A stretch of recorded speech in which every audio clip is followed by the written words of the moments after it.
Iran, America आणि Israel युद्धाचे परिणाम किचन वाट्यापर्यंत जसे आले तसे त्याचा परिणाम उद्योगावर सुद्धा पाहायला मिळतोय।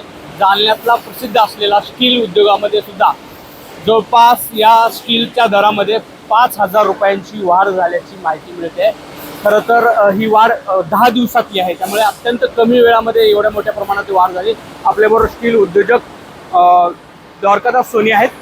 सोनी सर, नेमकं काय कारण आहे? म्हणजे रॉ मटेरियलचं एक कारण आहे, नाहीतर कोणती अशी कारणे त्याचा युद्धाचा परिणाम या रेट वाढीवरती झाले? तुम्ही जर स्टील बनवण्याच्या प्रक्रियेचा विचार केला तर त्यामध्ये प्रामुख्यानं आयर्न ओर आणि कोल एवढे दोनच घटक नसून गॅस पण वापरण्यात येतो। या खाडी युद्धामुळे आयर्न ओरच्या किमतीवर तर फरक तेवढा पडला नाही, परंतु कोलच्या आणि गॅसच्या किमतीमध्ये मात्र भरपूर फरक पडलेला आहे।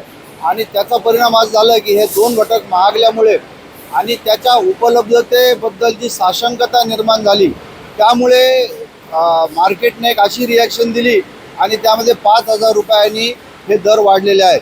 हेही खरं आहे की गॅसची उपलब्धता आता कमी होत चाललेली आहे आणि कोलची उपलब्धता ही पण कमी होत आहे, त्यामुळे हे रेट वाढलेले आहे। आखाती देशातून साधारण किती रॉ मटेरियल आपल्याला येत असतं आणि त्याचा कसा परिणाम याच्यावर? भारतामध्ये आखाती देशातून प्रामुख्याने स्क्रॅप हे रॉ मटेरियल येतं। स्क्रॅप हे पण एक स्टील मेकिंग प्रोसेसमध्ये वापरण्यात येणारा घटक आहे आणि साधारणतः भारताच्या टोटल मागणीच्या 10% रिक्वायरमेंट ही आखाती देशातून आपल्याला स्क्रॅपची पूर्तता होते।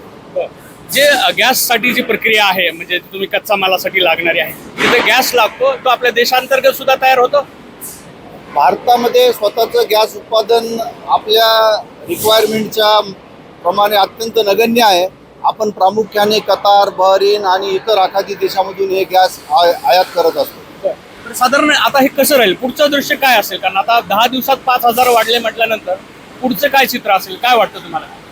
गॅसची उपलब्धता जर अत्यंत कमी झाली तर आपल्याकडे अल्टरनेट म्हणून आपण सिंथेटिक गॅस, ज्याला आपण कोलपासून गॅस निर्माण करण्याची प्रक्रिया वापरून थोड्या बहुत प्रमाणात आपण स्टील निर्मितीची जी प्रक्रिया आहे ती जारी ठेवू शकतो, परंतु स्टीलचं उत्पादन मात्र 50% घटण्याची शक्यता आहे जर हे युद्ध आणखीन महिन्यापेक्षा जास्त चाललं तर।